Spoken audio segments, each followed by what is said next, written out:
Boa noite a todos, sejam muito bem-vindos ao Centro Cultural Cecília Palmieri. Me pediram para ler o currículo, mas depois que eu vi o texto, eu disse, vou me perdoar aos artistas de hoje, todo mundo tem nas mãos e eu não vou ler, ok? Porque eles também são muito próximos de nós e a gente sabe muito bem da competência de cada um, tá? O evento de hoje é propositadamente nesta semana que na tradição católica é a Semana das Dores. Semana que vem é a Semana Santa. Oficialmente, domingo próximo, que é domingo de Ramos, se encerra a Quaresma. Então terão passado 40 dias. Tá? Encerrando a Quaresma, começa a Semana Santa. E é dentro desse espírito que nós programamos o evento de hoje, que se trata de tratar do tema da morte de Cristo e as dores de Nossa Senhora, magnificamente retratado pelo poeta mineiro Alfonso de Guimarães.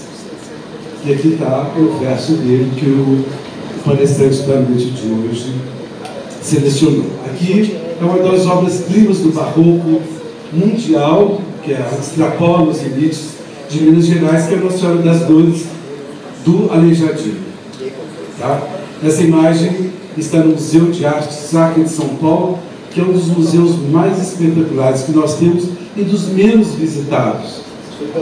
Muita gente vai à Pinacoteca, mas não vai ao Museu de Arte Sacra. É do outro lado da avenida praticamente. Eu recomendo quem vai a São Paulo, que dê um tempinho visitar o Museu de Arte Sacra de São Paulo, que tem coisas fantásticas.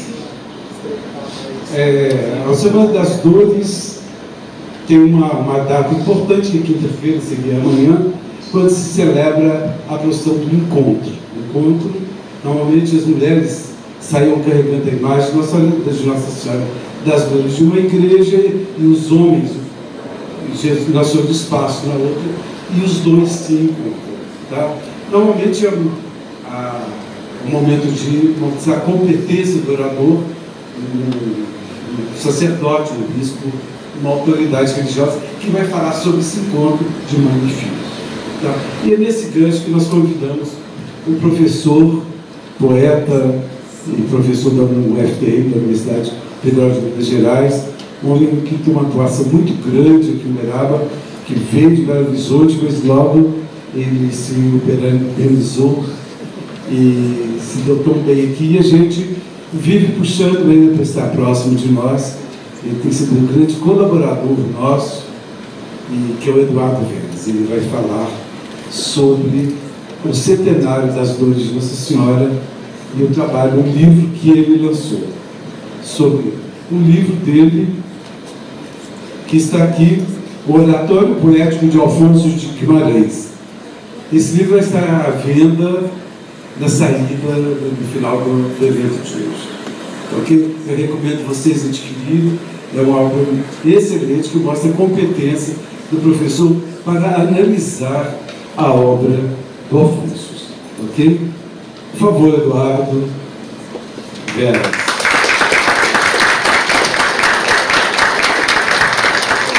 Boa noite a todos, boa noite a todas.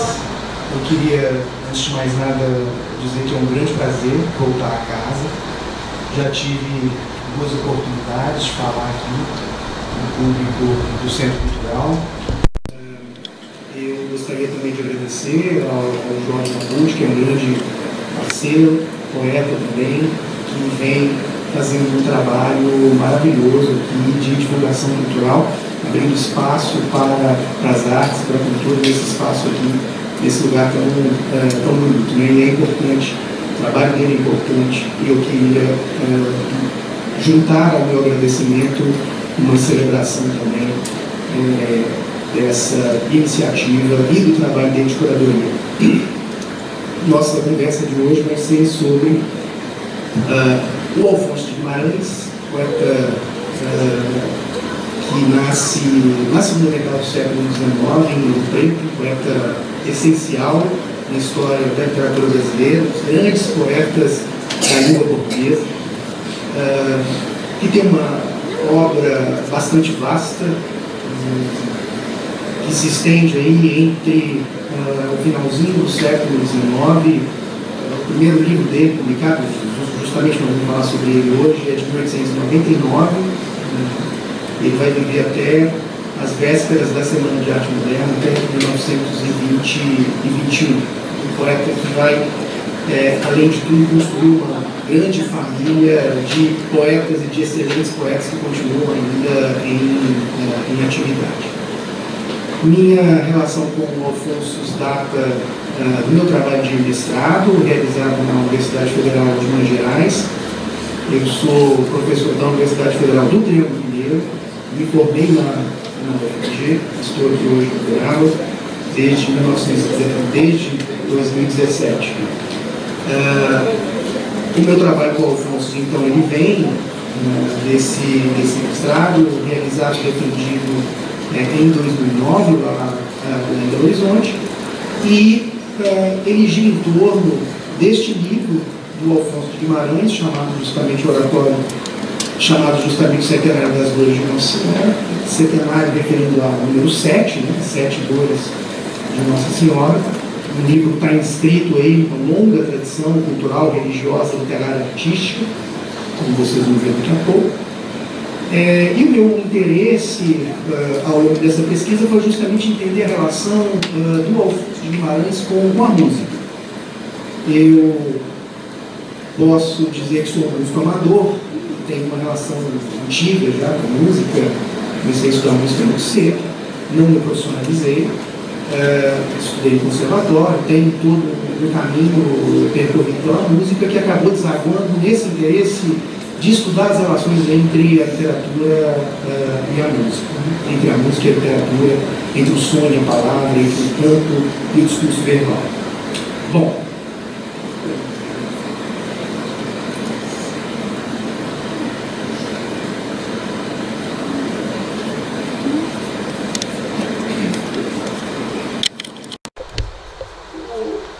o livro sobre o qual a gente vai conversar rapidamente hoje, o Centenário das Dores de Nossa Senhora, é um exemplar, vamos dizer assim, bastante sui generis dentro da história da literatura brasileira. É difícil encontrar na história da poesia brasileira um livro tão organizado do ponto de vista arquitetônico, um livro pensado da primeira até a última palavra, um livro que, recentemente eu escrevi um artigo falando sobre isso, um livro que parece uma catedral.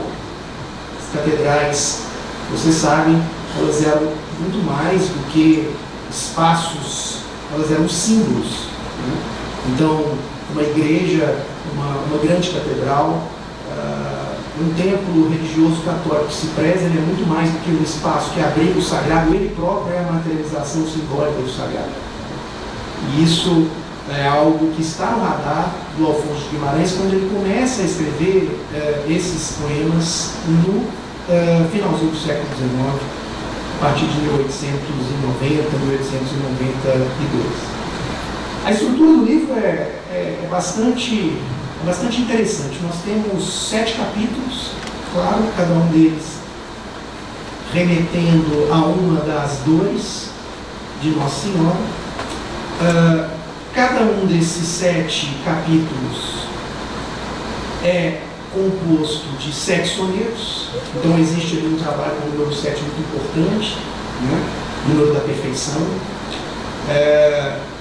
Então nós temos 49 sonetos, o soneto também é múltiplo de 7, né? 14 versos, então nós temos ali o número 7 do título até o penúltimo poema, o número 7 ali ressoando o tempo inteiro como o símbolo da perfeição e também demonstrando essa perfeição arquitetônica, essa estrutura significativa, simbólica e muito bem pensada pelo Alfonso. Além dos 49 poemas, nós temos 2 poemas livres, não são sonetos, poemas mais longos, que servem, um deles de abertura e o outro de fechamento. É uma antífona que abre o livro, a gente vai ler esse poema daqui a pouco, e um epílogo, um poema final que encerra a obra. Quando eu me deparei com esse livro pela primeira vez, me chamou muita atenção essa arquitetura planejada e simbólica, girando em torno do número 7, girando em torno dessa organização muito bem realizada. E logo eu percebi que havia ali uma relação forte com a tradição musical, e mais especificamente com um gênero muito importante na história da música ocidental, que é o oratório. E daí veio essa pesquisa que acabou recebendo o título de Oratório Poético de Alfonso de Guimarães. A proposta era ler o livro do Alfonso de Guimarães em diálogo com a história, com a estrutura e com a significação estético, teológica, simbólica desse gênero que ficou conhecido como oratório. Todo mundo, quando pensa no oratório, né, quando ouve a palavra oratório, lembra-se diretamente do Johann Sebastian Bach, um dos grandes oratórios do Bach, aqueles que chegaram até nós, por exemplo, o oratório A Paixão segundo São João, para a gente pensar só nos oratórios da Paixão, né, que tem a Paixão de Cristo como tema, a Paixão segundo São João, que é uma obra com a qual eu vou dialogar um pouquinho hoje, se der tempo vou até analisar um pedacinho de um recitativo. A Paixão segundo São Marcos, a Paixão segundo São Mateus, que me parece circula um pouco mais do que a Paixão segundo São João, e outros fragmentos também de paixões que foram escritos por outros compositores também, contemporâneos e até anteriores ao Bach. Há oratórios também ligados a outras temáticas religiosas, oratório de Páscoa, oratório de Natal, e por aí vai. Obviamente, como se trata de uma obra relacionada às dores de Nossa Senhora, a minha referência, ou as minhas referências, são os oratórios das paixões, né? Ou seja, são os oratórios associados ao recorte bíblico da paixão de Cristo, né? Das dores de Nossa Senhora e da paixão de Cristo. Passa para mim, por favor. Eu queria começar com uma citação que não tem nada a ver com a história.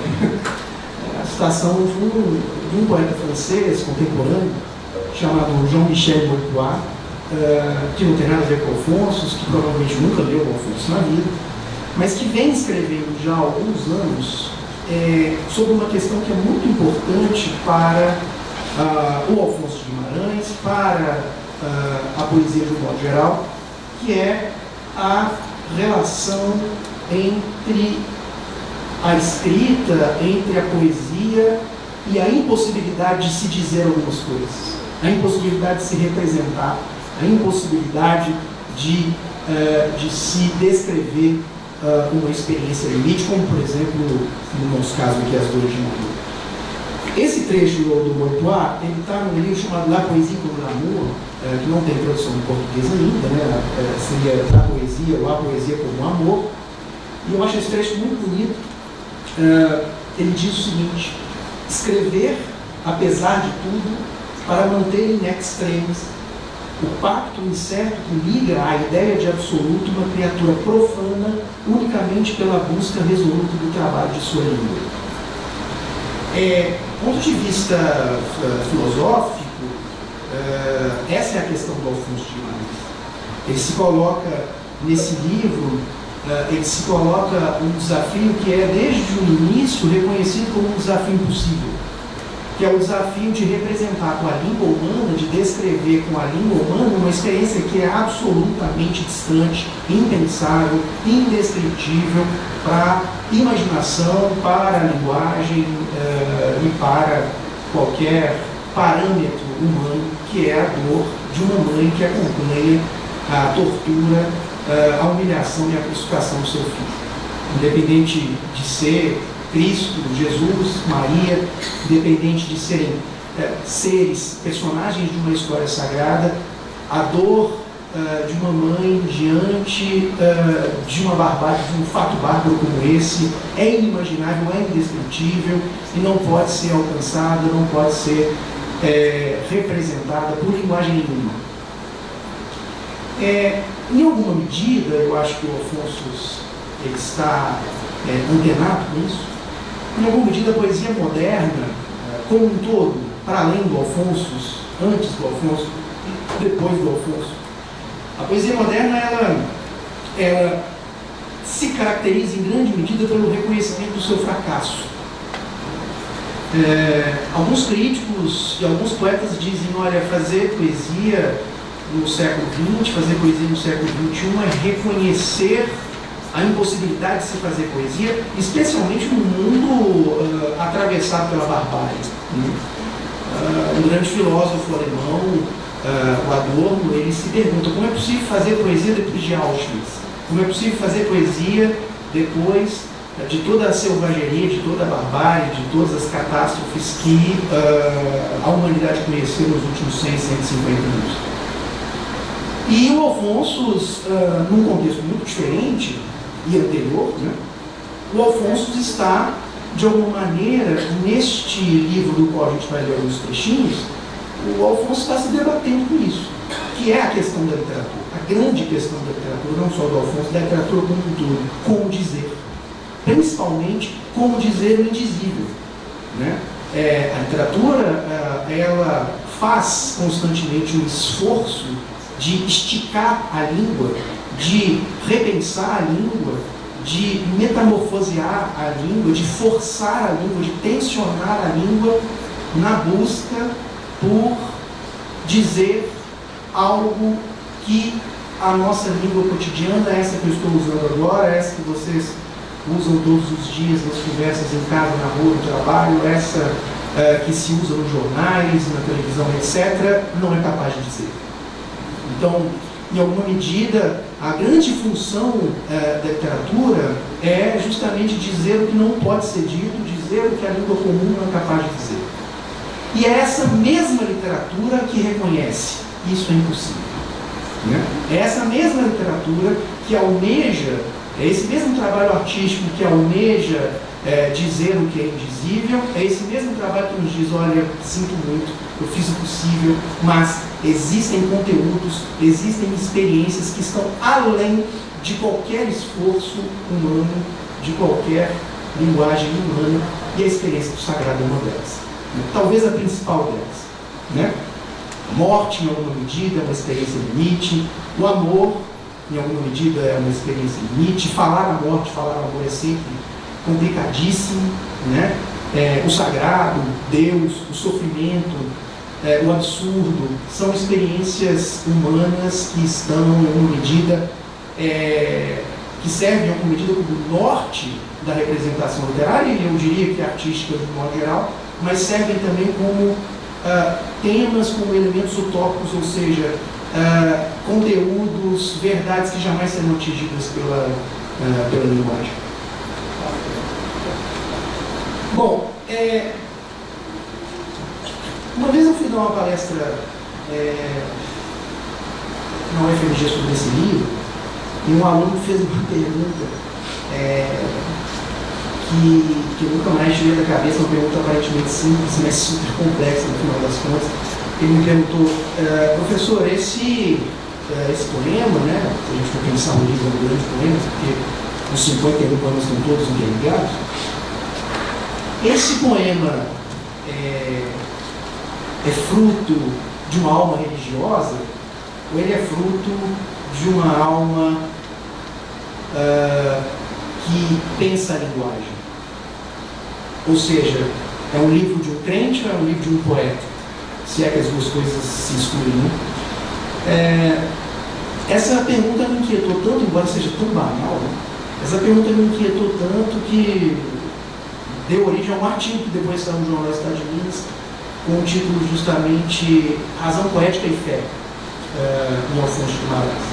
A conclusão a qual eu cheguei nessa conversa com esse rapaz é que se trata, claro, de um texto de um homem de fé. O Alfonso, a gente conhece a biografia do Alfonso, o Alfonso tem uma relação fortíssima com a religiosidade mariana, nos dois sentidos da palavra, né, por ter morado tanto tempo em Mariana e por estar ligado, e o livro comprova isso. e por estar intimamente ligado à tradição mariana, ou seja, aos festejos, à celebração e toda a simbólica da figura de Maria, né? Mas um dos problemas maiores na leitura desse livro, e ele foi lido por vários críticos importantes ao longo desses 100 anos, desses 100 e poucos anos, os grandes problemas da leitura desse livro é que todo mundo sempre dizia: é um livro de horas, é um missal, é um livro de uma alma religiosa, é um livro de uma alma piedosa, é um livro de alguém que cultua a figura de Maria, é um livro de um devoto de Nossa Senhora das Dores. Sim, em grande medida, sim, mas ele é muito mais do que isso. A gente tem aqui uma obra de arte extraordinária. A gente tem aqui um trabalho poético, musical, um diálogo com a cultura cristã, um diálogo com a cultura literária, com a cultura musical, que vai além de uma mera manifestação biográfica, né? E o meu esforço tem sido esse, pensar esse livro do Alfonso de Guimarães não tanto pelo viés teológico, que também me interessa, mas não tanto pelo viés teológico, mas pelo viés estético, né? Pensando o quanto nós temos aqui um trabalho artístico de altíssimo nível, um livro, como eu disse agora há pouco, sem par na história da literatura em língua portuguesa, no que diz respeito à sua organização arquitetônica, no que diz respeito ao cuidado, ao trabalho muito consciente com a linguagem e com a configuração dos planos espaciais.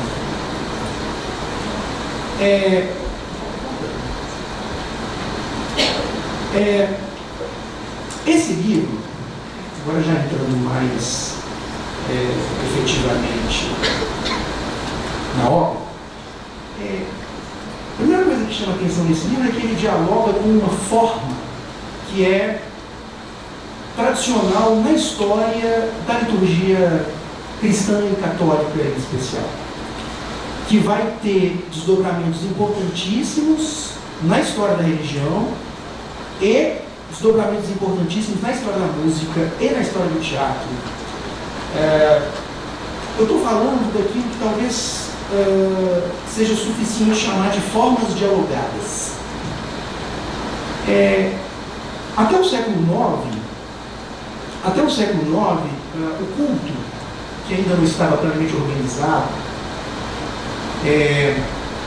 ele sempre esteve centralizado na figura do sacerdote, na figura do padre. Isso mudou pouco, na verdade, dentro da história da liturgia católica. Mas, a partir do século IX, os documentos dão a ver uma ligeira e progressiva transformação na maneira de se organizar o culto, na maneira de se organizar a missa, na maneira de se organizar as celebrações. E essa pequena transformação diz respeito à introdução do diálogo, que hoje para a gente é absolutamente banal, né? A introdução de formas dialogadas. Essa inserção das formas dialogadas, aí é engraçado, é interessante pensar uma inserção, uma transformação formal tão pequena no primeiro momento vai ter consequências enormes na história da arte, né?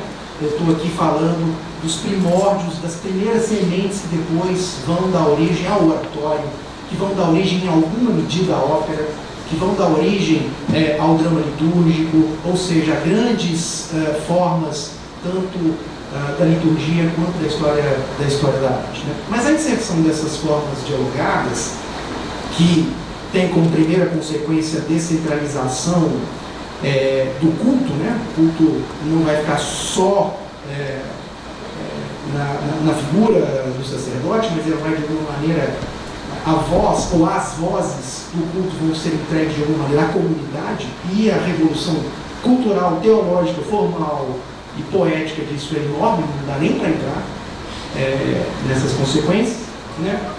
A inserção dessas formas dialogadas acontece primeiro com a introdução de cenas, pequenas cenas, curtas cenas do Antigo e do Novo Testamento, que são protagonizadas pelos próprios fiéis, pela própria comunidade. É claro que no frigir dos ovos, colocando na balança, o lugar que essas cenas dialogadas, que essas representações, entre aspas, teatrais, ocupava no culto é minúsculo, né, em comparação com a importância central da palavra do sacerdote. Mas essa mudança, que vai trazer de alguma maneira a comunidade para o centro, ainda que no momento curto, o centro da celebração cristã, ela vai ter desdobramentos enormes. A gente tem, por exemplo, no século X, no introito de Páscoa, vai ser também uma forma dialogada associada diretamente à celebração desse período sobre o qual a gente fala e o qual a gente celebra nas próximas semanas, né? E esses diálogos, eles estão na origem de um outro gênero, esse sim muito mais complexo, que a gente pode chamar de drama litúrgico, que tem uma complexidade sempre bem maior, um número ampliado de personagens, né? Num momento em que essa estrutura dialogada se consolida. Então é um momento em que, dentro da igreja, aparecem pequenas cenas teatrais, de novo, entre aspas, pequenas cenas teatrais, pequenos momentos dramáticos, no sentido original da palavra, drama como sinônimo de teatro, de representação, de encenação, até que, na época da Contra-Reforma, essa evolução das formas dialogadas e encenadas é interrompida por conta de uma censura moral por parte da Contra-Reforma, né? O corpo não tem espaço, ou não pode ter espaço na celebração. É um momento em que a interdição do corpo, a interdição da encenação, acaba fazendo com que a palavra falada e cantada assuma um lugar central nessas formas dialogadas. É o momento em que o corpo é colocado de lado. Um parênteses rápido, que é mais uma curiosidade do que exatamente um raciocínio que eu quero desenvolver, a discussão sobre o lugar do corpo, sobre o lugar da encenação na história da ritualística cristã é bastante antiga. E ela tem um desdobramento interessante, no século V, na época do Santo Agostinho, tem um desdobramento interessante, que é a discussão sobre o uso da música, sobre o lugar da música na igreja, o lugar da música na ritualística, na liturgia. Houve um debate entre o Santo Agostinho e o Santo Ambrósio, que era o bispo de Milão. Houve um debate muito interessante entre eles a respeito da contribuição ou não da música para o desenvolvimento e aprofundamento da fé. É um debate antigo. Esse debate, uma parte desse debate dizia: ótimo, a música é uma experiência de elevação da alma, portanto ela é uma experiência de intensificação do sagrado, portanto ela é favorável, portanto ela é bem-vinda à igreja. O outro lado do debate diz exatamente o contrário. Não, a música desperta os sentidos, portanto ela fala ao corpo e não à alma, portanto ela tem que ser, o seu espaço tem que ser o menor possível dentro da liturgia. Esse debate, que tem a ver com a nossa conversa, esse debate é interessante porque ele vai orientar para o resto da história a discussão e a rivalidade entre a literatura e a música, a discussão e a rivalidade entre a palavra e o canto, a discussão e o debate e a rivalidade entre falar e cantar, entre o sentido, entre a ideia e o canto, e o encantamento e a embriaguez musical. O que é legal desse debate, o que é legal dessa conversa, desse fla-flu, vamos dizer assim, é que compositores diversos vão dar respostas diversas a essa questão. Dois exemplos rápidos. O próprio Johann Sebastian Bach é um compositor que vai acentuar e que vai valorizar bastante, enquanto luterano, enquanto músico, enquanto pastor luterano, vai valorizar bastante a importância da palavra, do sentido do conceito. O Wagner, muito tempo depois, no século XIX, já é um compositor que vai dizer: todas as artes devem imitar a música. Música precisa ser entendida como a arte das artes, como o absoluto das artes, e todas as artes devem se sujeitar à influência da música, porque a arte perfeita é a arte musical. Então, é um debate super interessante, que interessa aqui a nossa conversa sobre o Alfonso, justamente porque o Alfonso está fazendo poesia, mas dialogando diretamente com uma estrutura musical. Com uma estrutura que é a princípio ritualística, que é a princípio litúrgica, mas que tem, como eu falei, desdobramentos musicais importantíssimos. Dentre eles, o principal deles, o surgimento dessa forma, desse gênero chamado oratório. Né? Uma outra coisa importante aqui, muito rapidamente também, esse tipo de poema, estou só adiando ainda do poema, mas porque são tantas coisas que merecem ser comentadas previamente. A gente está muito acostumado, nós, ligados ao cristianismo ou pela fé ou pela cultura, não importa, nós estamos muito acostumados a pensar a fé como uma experiência também individual. Passa pela interioridade, pelo espírito, pela subjetividade. A história da literatura, obviamente, ela recebe um impacto muito grande, como toda a cultura, como toda a história do mundo ocidental, recebe um impacto muito grande do advento do cristianismo. Claro, isso, queiram ou não, é incontornável, é indiscutível. Se a gente pensa nos grandes poemas gregos, se a gente pensa, por exemplo, na Ilíada, na Odisseia, na história do Ulisses, na história do Aquiles, na história dos grandes heróis gregos, as grandes questões vivenciadas por esses personagens, elas vêm do mundo exterior. Ou seja, o que está em jogo ali é a luta daquele herói, é a luta do Ulisses contra o monstro, contra a rainha, contra os pretendentes que invadiram a sua casa para poder destruir a sua família. Ou seja, os seus desafios estão no plano da aventura, dos embates com a existência e com a vida. Se a gente pensa num herói cristão, e aí poderia pensar em N exemplos, e o que vem à minha cabeça agora, enquanto poeta cristão, que também realiza uma aventura, é o Dante. Se a gente pensa na Divina Comédia, quando o Dante, o poeta, guiado pelo Virgílio no primeiro momento, visita os círculos infernais e visita o purgatório, para depois, sem a presença do Virgílio, entrar em contato com o sublime no espaço do paraíso, o que está em jogo ali não é exatamente a aventura e o embate daquele personagem com o mundo ao seu redor, mas as grandes questões interiores da fé, do pecado, da salvação. A gente tem ali o nascimento de um herói angustiado. A angústia é uma experiência cristã. Né? A questão da salvação, a busca pelo sentido da vida, a busca por um Deus que não se revela visualmente como os deuses gregos se revelavam. Isso significa, e quem diz isso é um grande poeta espanhol, um grande poeta mexicano, Octavio Paz, isso significa que o cristianismo inventa um tipo novo de poesia, que é a poesia do eu. Ou seja, a poesia de alguém que está mais interessado em pensar a própria individualidade, ou seja, a poesia de alguém que vivencia toda a turbulência do eu interior, muito mais do que as aventuras militares, do que as aventuras do universo exterior. Né?